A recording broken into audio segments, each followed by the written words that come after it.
కూర. చేపలు ఏమన్నా అడ్డాయా బాబు? నువ్వు ఊరికాయ, మాకే ఇక్కడ కూరకు చేపలు లేవు. తిరిగి ఇంకా ఆయిలతో కొట్టుకొచ్చాం.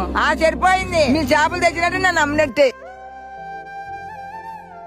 నువ్వేరే ఈ రోజు ఆటకు రాలేదు? పక్కూరు కంపెనీలో డైలీ లేబర్ కింద 500 ఇస్తుంటే జాయిన్ అయిపోయినరా. ఆ ఫ్యాక్టరీ నుండి వచ్చి కెమికల్ వల్ల సముద్రం పాడైపోతుందని మనోధారణ చేస్తుంటే నువ్వు ఆ ఫ్యాక్టరీకి వెళ్తానంటే వింటరా? ఇలా ఎంతకాలం ఉంటారా, పాతకాలం ఉండిపోతాం. వేటకు వెళ్తే చవపడొచ్చు, పడకపోవచ్చు. దేశం ఎదుగుతుందిరా, కంపెనీలు రావాలి, ఎక్స్పోర్ట్లు ఇంపోర్ట్లు జరగాలి. ఇలా కంపెనీలు మూసిన కూర్చుంటే బాగోదురా. నువ్వు చెప్పింది కరెక్టేరా, కానీ ఎంత ఎదిగినా సరే కడుపుకి అన్నమే తింటాం, కెమికల్స్ తిన్నాం. ఇతర రాష్ట్రాల్లో పర్మిషన్ ఉన్న కెమికల్ ఫ్యాక్టరీలని తీసుకొచ్చి మన తీర ప్రాంతంలో పెట్టి సముద్రంలోకి కెమికల్స్ వదలడం వల్ల మొత్తం కలుషితం అయిపోయింది. ఇప్పుడు సముద్రంలో చేప పిల్ల కాదు కదా, నత్త గుల్ల కూడా లేకుండా పోయింది.